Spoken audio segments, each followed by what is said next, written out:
Bharatiya Janata party के लोग जो राक्षस राज 50 लोग देश भर में मॉब लिंचिंग जैसी समस्या उत्पन्न करके हजारों लोग को मारने वाले लोग अपनी हार मान लिया उन्होंने। एनडीए तो 39 था बिहार में, अब वो अपने लक्ष्य को 35 कर दिया तो वो तो हार मान गए।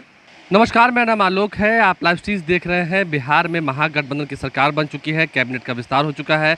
इस वक्त हमारे साथ बिहार सरकार के कृषि मंत्री सुधाकर सिंह हैं। सुधाकर जी, आते आते ही अभी आप लोग का कैबिनेट विस्तार कल हुआ ही है, अभी 24 घंटे भी नहीं हुए हैं, बीजेपी ने कहना शुरू कर दिया कि जंगल राज वाले आ गए, जंगल राज का रिटर्न हो गया।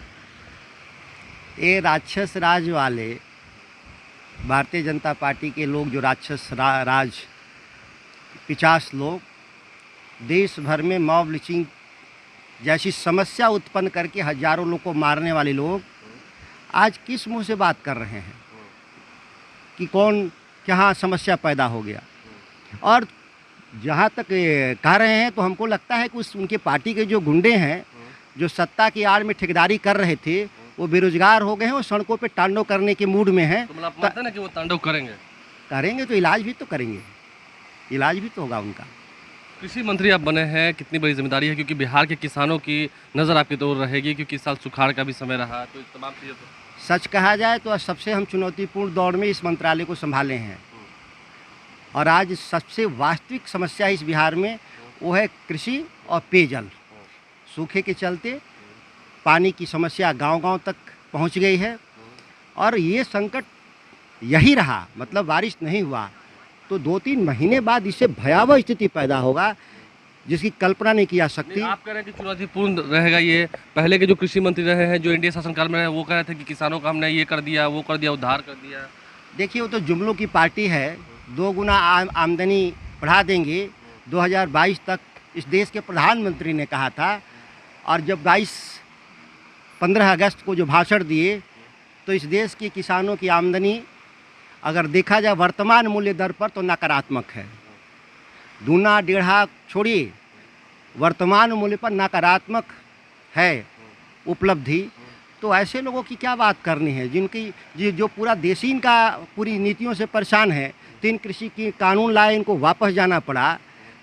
तो ये बिहार में तो उसी के ना टेंशन है लोग। ये तो सब झोला ढोने वाले लोग थे यहाँ पर।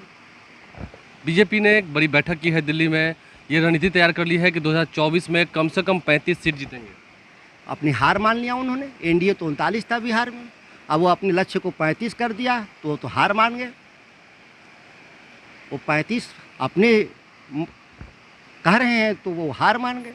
लगता है कि मतलब हाथ जो तांडव हो रहा है, मतलब होने की आशंका जताई जा रही है बिहार में, वो नहीं होगा कुछ ऐसा, सवाल ही नहीं पैदा होता। और जो थोड़े बहुत अराजक तत्व हैं जो एनडीए के, जो कि ठेकेदारी इधर उधर सब काम में लगे हुए थे, बेरोजगार जो हुए हैं, वैसे लोगों को हम लोग ठीक कर देंगे। देखिए, सुधाकर सिंह का जहाँ तक हम जानते हैं, लालू प्रसाद यादव ने खुद कॉल किया और कहा कि आपको मंत्री बनने को, जहाँ तक मेरी जानकारी है। आगे लगता है जैसे कि सब लोग सोशल मीडिया पर लिखने लगे हैं कि हाँ, इन पर भी पहले घोटाले का आरोप रहा है, तो इन बातों पर भी आप अपनी बातों को रखेंगे अगर कोई पूछेगा तो?